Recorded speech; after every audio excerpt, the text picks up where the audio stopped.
Has to be to score runs, put the ball in play hard, right? Base hits, make something happen. And think about that for a second. If we're on offense, why are we going to ever do something defensively?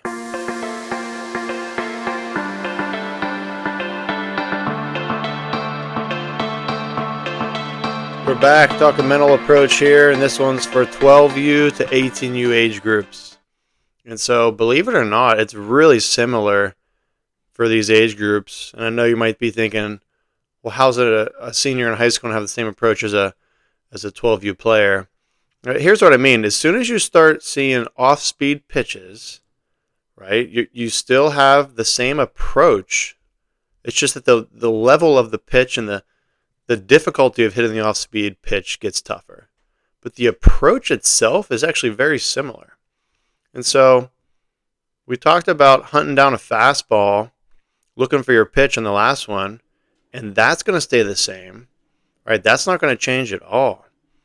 Right, but now that you have off speed in the game, now that you have a curveball or a changeup or a slider or whatever it may be in the mix, you're aware of that, and so that's where our approach is going to change when we have one strike and especially two strikes, which we'll get into. But let's take it from the top. When you're stepping into a box, fresh count 0-0, you're still hunting down a fastball.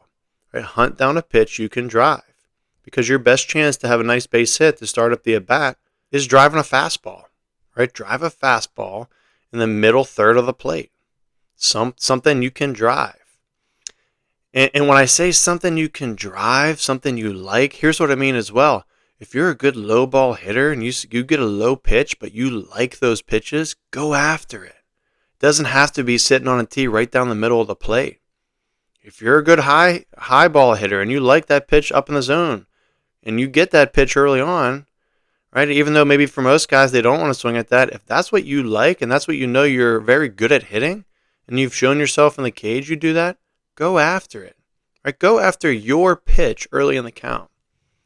And it's the same thing with being selective. Be a little bit picky, not crazy, but be a little bit picky and a little bit selective early in the count. I still think an aggressive hitter going after the ball, committing to a pitch that isn't a great pitch, has a better chance to get a hit than the hitter being too selective. Because that has a whole wide range of factors that bleeds into their other approaches and mindsets as a player, right? And when you're too selective, too passive about anything you're doing in sports, I think that tends to lead to more failure than success. And so again, a lot of these things, they bleed into other parts of our game. They are so related. It's one big circle of things that connect. Right? And that's what you're going to start to learn as well when we talk about these things and we talk about the mental aspect. It's one big circle and it all connects. It's not all physical, right? It's not all mental, although it's mostly mental, but it's one circle that connects, right? From your base running to your fielding to your pitching to your hitting. That mindset, there's got to be a rhythm and a cadence that carries and flows you throughout the game. Because from inning to inning, you're moving. You're not a hitter for 2 hours. You're not a fielder for 2 hours. You're not a pitcher for 2 hours or a base runner, right?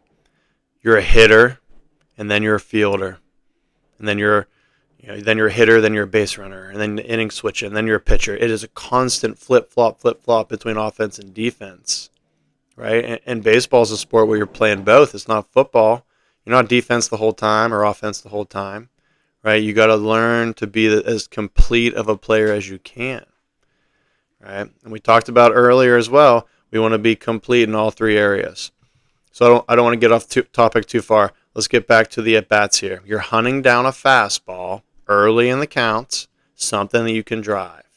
Okay, that's your approach with no strikes. Now, let's say the pitcher doesn't throw fastball. Let's say the pitcher throws a first pitch curveball. I like you laying off. Right? Most of the time, I like you laying off. Find a fastball, and that's what you're looking for. If you don't get what you're looking for, you're not interested. You're not interested in something that you're not set on with no strikes.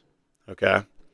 And so the visualization of how far out in front you need to hit a fastball is going to come into play. The faster the pitcher, the more you're trying to hit a fastball out in front. Okay, the further out in front of home plate you're trying to hit the ball, because that is going to help your timing, right? The quicker that ball is going to feel like it gets on you when you got a good fastball in there.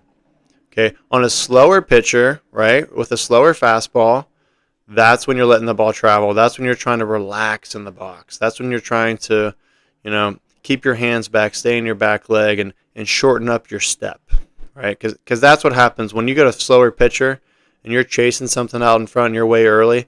Your step gets too big. You're lunging. You're reaching for the ball, and you're trying to get it before it gets to you. The other thing is when you're tense in the box, when your muscles are tense in the box, it's going to be a huge, huge issue with being able to wait on the ball, right? Your brain is reacting to what your muscles feel. So when you tense up your muscles and you get really tight in the box, really anxious in the box, and those two things are related, right? Tight muscles and being anxious, those are connected for sure. You're going to be early. You're not going to be able to wait on that pitch. And if you got an off-speed pitcher that throws a lot of junk, it's the same thing, right? You got a junk pitcher in there. You've got to relax your body in the batter's box, right? Stay loose. Keep the hands back longer. Keep the hands in a little tighter to your back shoulder so you can stay connected. Stay in that back leg so your weight's centered. And make sure that step with your front foot is super small. You're shortening.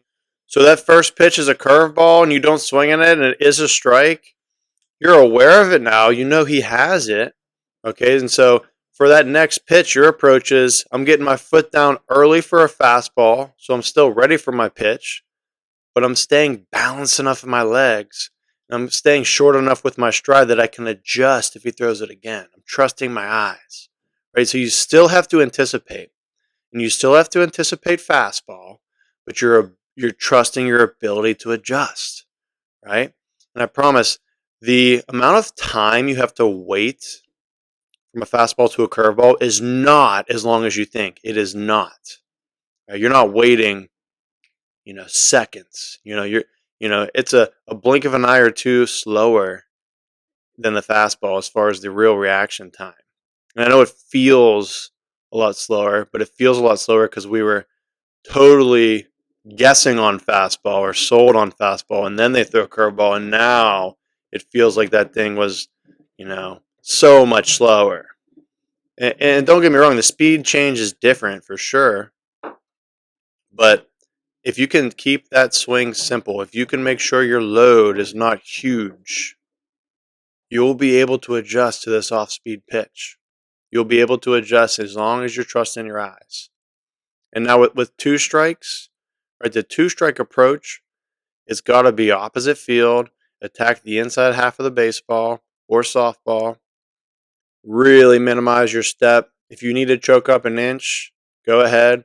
I think when you know the pitcher has a good fastball, choking up an inch helps for sure. If you have a slower pitcher and you're not worried about the timing, you're not worried about getting beat by the speed, you don't always have to choke up. It's preference, though, right? It's preference on what you're comfortable with doing. Getting a smidge closer to the plate can help for sure. Protect the outside corner, right? Maybe get a little wider if you're not going to stride more. That way you're kind of already getting into your base of where you want to finish up at with your lower half, right? And with your feet especially. But those are the little things that you're going to adjust with your stance. You got to protect more. We talked about in the last episode. It's the same with an older hitter. No strikes, find something you like. One strike, swinging at a strike. If the umpire's going to call for a strike, with one strike on you, you're swinging. You're not going to get to 0-2 without swinging the bat. That rule will never change the rest of your life. Do not get to 0-2 without swinging the bat, right? Because the older you get, the tougher hitting gets.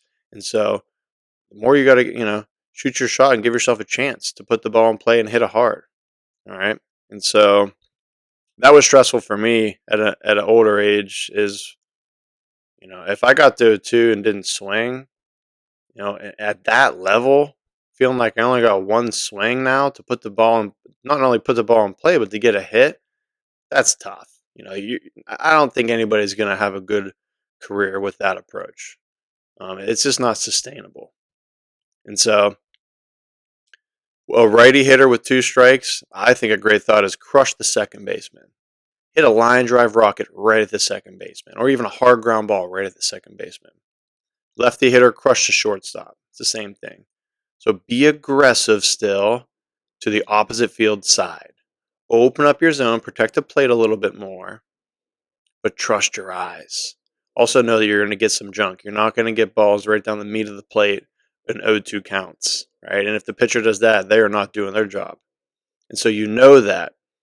And so you've got to be able to put your mind inside the pitcher's mind at a brief level. Not so deep to where you're overthinking it, because I've done that too. You outsmart yourself. You out chess yourself, because it is a game of chess a little bit. Of, okay, I'm showing this as a pitcher, a hitter's doing this, okay, and you're constantly evaluating each other. You're feeling each other out, right? And that's I think the best pitchers and the best hitters have a great ability to feel out the opponent, right? For example, if the pitcher comes in with a first fastball and they know that the hitter's late on it, they've felt out the timing of the hitter. You better not be coming curveball. Go fastball again. You got to let the hitter prove to you that he can catch up to it. I see that all the time. You're trying to outsmart yourself. Why are you throwing anything other than a fastball when the hitter can't sniff it? Right? You got to make sure that you are evaluating what the hitter's doing. Hitters evaluate what the pitcher's doing, right? If I'm a hitter and the pitcher's showing me a lot of off speed, a lot of curveballs, now my approach changes. Now I have, a different approach, and I have a different understanding of what he's going to bring. That's the stuff that totally relates to studying the pitcher, warming up, but even more importantly, watching what the pitcher throws in the game. Because what the pitcher does in the at-bats before you, he's telling you what his identity is. I'm going to say it again. The pitcher is telling you what his identity is as a pitcher in the at-bats before you, in the innings before you. You have to use that knowledge. You have to be able to be aware of that to some level, right? Some pitchers are going to rely on their fastball more. Some pitchers are going to rely on their off-speed more. The really good pitchers rely on both because they have both, right? And so their ability to mix it up is what makes them effective. The pitchers who can locate. I want to take you through a couple real life scenarios of things that I've seen as a player or a coach. One, as a coach, I had a hitter, and his at bat went like this. His first pitch was a curveball. He fouled it off. Second pitch was a curveball in the dirt. He missed. Third pitch was a curveball. He missed as well. So he saw 3 curveballs in a row. Right? And my message to him was, sit fastball here, because he's got to throw a fastball at some point, especially down 2-1. Right? He's at a huge risk throwing another curveball here. And so, believe it or not, he threw a 4th curveball in the dirt and missed. He didn't swing. He's 3-1 here, right? I don't like telling guys to ever guess, but there was a 99% chance of fastballs coming on that pitch. And so again, I reiterated to him, sit fastball here, catch it out in front, be ready for it, it's coming. And sure enough, 3-1's a hitter's count, and you should be looking for a fastball in your zone. And so fastball came, he got his front foot down, smacked that thing out in front and hit a home run. And so just wanted to share that. That's one example of being aware of what the pitcher's throwing you, right? And if you could kind of think about putting yourself in the pitcher's head just for a split second and think about what do you think he's thinking here? What would make sense for him to throw here? It can give you a great idea of what might be coming. And again, it's an idea. You should not be flipping a coin when you're up to bat as far as what the pitch is going to be. That's selling out on one pitch. That's guessing when we talk about guessing. Anticipating is a different thing. You need to anticipate to give yourself an edge on the timing. You're not selling out 100%, but you're anticipating what pitch you're looking for based on the count. That's huge. If there's one thing I could tell you about learning counts as a hitter, it's that right there.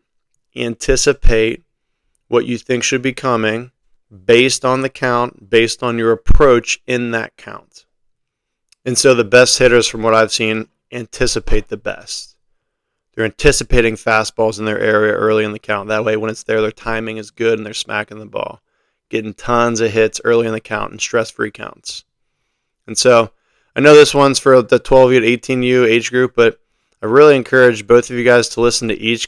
This part, there's things I said in the last episode that maybe I didn't repeat in this one, but they're absolutely relatable to both. We talked about looking for a fastball early in your count. We talk about the two-strike approach. And one more thing about the two-strike approach I really want to make sure that you're clear on. You need to be aggressive 0-2. Believe it or not, you need to still be in attack mode 0-2. Now, are you swinging for the fences? No. We're shortening up our path to the ball.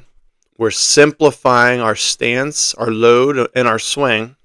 Okay, so do less, not more, within your swing.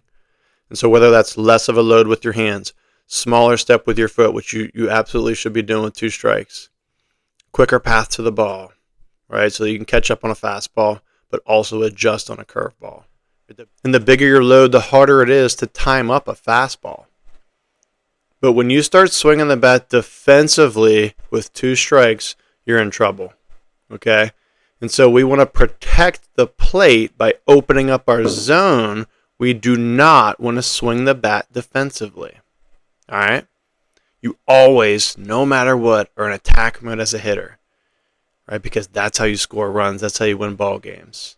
You're on offense. Remember that. You're on offense. And so when you're on offense, your mindset as a team and as an individual has to be to score runs, put the ball in play hard, right? Base hits, make something happen. And think about that for a second. If we're on offense, why are we going to ever do something defensively, right? I see guys putting the ball in play with two strikes, which is nice, but I see guys doing it far too often with just the approach that I don't want to strike out. And that doesn't do anything for you or your team. It really does not. The only time I could think about that does something for your team is with less than 2 outs, guy on third base, put the ball in play to score a run. That could be an example. Sure, I agree with that. But if you trust your ability, you can still put the ball in play by being in attack mode, right? By trying to rip one, just miss underneath, and it's a fly out to center field. Guess what? You still scored an RBI through a sac fly. Same way, right? And that's the worst end. The best end is you rip a double in the gap by being in attack mode. Hitting's the most fun when you're swinging the bat aggressively in that attack mode mentality. That's why I played the game to start. Hitting was a lot of fun, right? Hitting is so much fun to be able to rip the ball. Think about your sessions in the cage, right? That's why everyone wants to hit in practice. Nobody wants to do anything else, right? We all want to hit, right? Because hitting is the most fun, right? And so why are we forgetting that in the game? Why are we forgetting that in the game? Get into the game, get into your at-bats with that, hey, I'm going to rip some balls in BP today mentality, Let's strap up the gloves, let's get in the cage, and let's pound the ball to the back of the cage because that's a lot of fun, right? And I'm telling you, it's simple, but that approach cannot change when you get into the game.